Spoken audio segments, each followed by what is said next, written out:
नाट्यशास्त्र शुरू करने से पहले हमें ये जान लें कि भरत मुनि कौन थे। चलिए वीडियो शुरू करते हैं।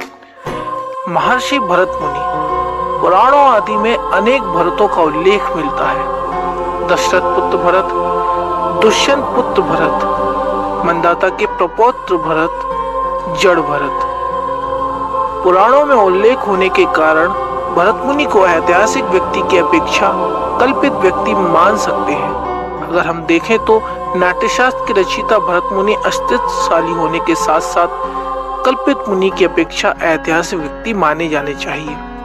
भरत शब्द का संधि विच्छेद करते हैं तो भा से भाव, रा से राग, ता से ताल, भाव राग ताल, इस प्रकार से भी हम भरत को समझ सकते हैं। भरत मुनि का जन्म 500 ईसा पूर्व माना गया है।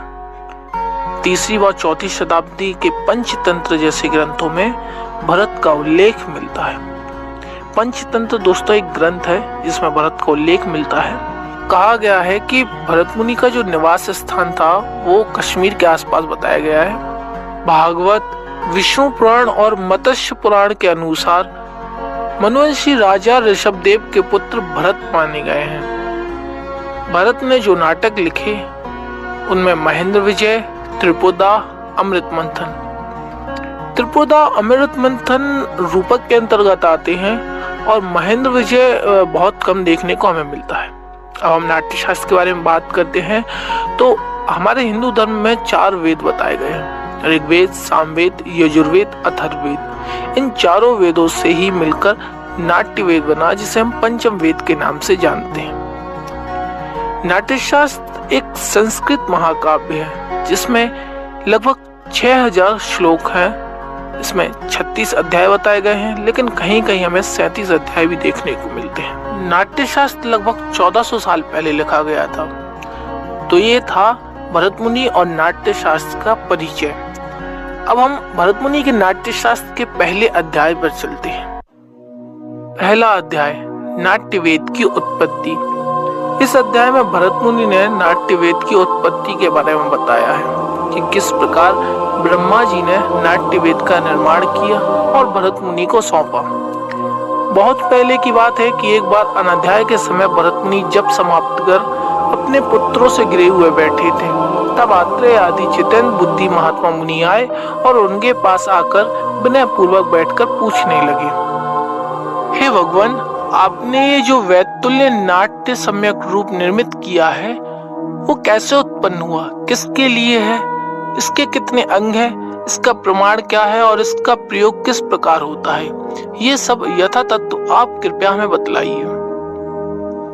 उन मुनियों के वचन सुनकर भरत मुनि ने नाट्यवेद के विषय में उत्तर दिया, आप लोग पवित्र और एकाग्रचित्त होकर ब्रह्मा द्वारा निर्मित इस नाट्यवेद की उत्पत्ति सुनिए।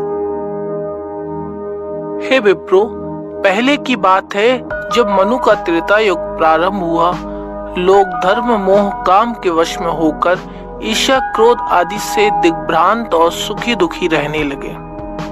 तब इंद्र आदि देवताओं ने पितामह ब्रह्मा से कहा, हम मनोविनोद का ऐसा साधन चाहते हैं जो दृश्य भी हो और श्रव्य भी।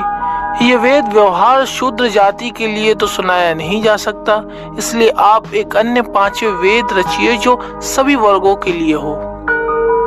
ब्रह्मा ने चारों वेदों का स्मरण कर संकल्प लिया, मैं नाट्य नामक 5वें वेद की इतिहास सहित रचना करता हूँ जो धर्म, अर्थ तथा यश की प्राप्ति कराने वाला, उपदेश देने वाला और उस उपदेश का अच्छी तरह ग्रहण कराने वाला, आने वाले संसार के सभी कर्मों का अनुदर्शन कराने वाला, सभी शास्त्रों के नृत्य, गीत, वादन आदि तत्वों से संपन्न तथा शिल्पों का प्रवर्तक होगा। ऐसा संकल्प करके भगवान ब्रह्मा ने सारे वेदों का अनुकरण करते हुए चारों वेदों के अंग से उत्पन्न नाट्यवेद का निर्माण किया। उन्होंने ऋग्वेद से पाठ, सामवेद से गीत, यजुर्वेद से अभिनय, अथर्ववेद से रस लेकर 5वें वेद की उत्पत्ति की। तो इस प्रकार नाट्यवेद की उत्पत्ति मानी जाती है। भरत मुनि के नाट्य शास्त्र के पहले अध्याय के श्लोक 1 से श्लोक 16 तक में ये उत्पत्ति का वर्णन है। इस अध्याय में वृत्तियों का भी वर्णन है। वृत्तियां 4 प्रकार की होती हैं, भारती, सात्यवती, आर्भटी। शुरुआत में ये 3 वृत्तियां नाट्य शास्त्र में थी। कैश की वृत्ति भगवान नीलकंठ के नृत्य में देखी गई है और ये भी कहा गया है कि स्त्री के बिना पुरुषों से उसका प्रयोग संभव नहीं हो सकता। तब ब्रह्मा ने अप्सराओं की रचना की और चौथी वृत्ति जोड़ी, जिसको कैश की वृत्ति के नाम से हम जानते हैं। अच्छा, इस अध्याय में एक और महत्वपूर्ण चीज है जो 2018 के नेट में पूछा गया था क्वेश्चन।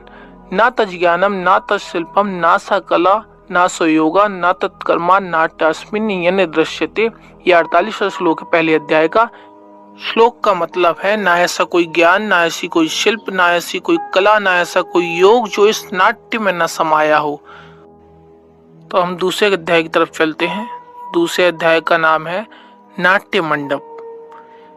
नाट्य मंडप की रचनाकार भगवान विश्वकर्मा को माना गया है।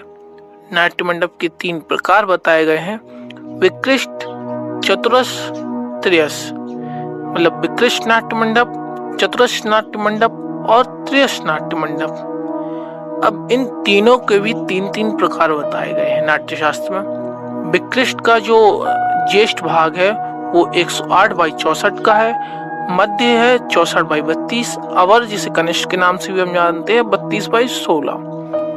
चतुरस नाट्य मंडप, इसके भी 3 भाग है। ज्येष्ठ जो भाग है वो 108/108 हाथ का है, मध्य भाग जो है वो 64/64 का है और अवर है जो 32/32 का है। त्रियस नाट्य मंडप ट्रायंगल, इसकी तीनों भुजाएं समान होती हैं। तो ज्येष्ठ भाग जो है 108, 108, 108, मध्य भाग जो है 64, 64, 64, कनिष्ठ भाग जो है 32, 32, 32। अब ये माप जो है वो नाट्य शास्त्र में बताए गए हैं कि हस्त व दंड से लिए जाते हैं। अब हस्त व दंड क्या है तो आगे चलकर हम इसको भी समझेंगे। इससे पहले हम ये जान लें कि सबसे अच्छा नाट्य मंडप किसे माना गया है। तो भरत मुनि ने विकृष्ट नाट्य मंडप को नाट्य शास्त्र में सबसे अच्छा नाट्य मंडप माना है। तो विकृष्ट नाट्य मंडप का जो नाप है वो 64/32 का है।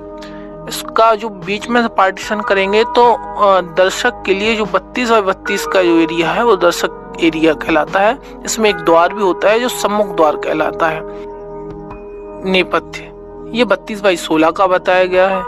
इसमें 2 द्वार भी बताए गए हैं, एक मृत्यु द्वार और दूसरा नियति द्वार। इन दोनों द्वारों के पीछे भी एक कॉन्सेप्ट है।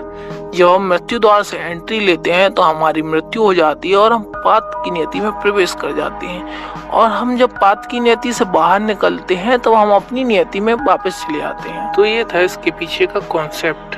ये जो बाकी का हिस्सा है वो 8/8 का है जो रंगशीर्ष और रंगपीठ कहलाता है।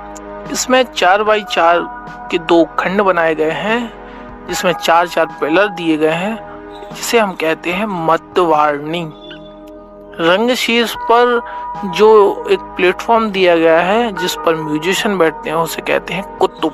तो इस प्रकार से विकृष्ट मध्य सबसे अच्छा नाट्य मंडप माना गया है।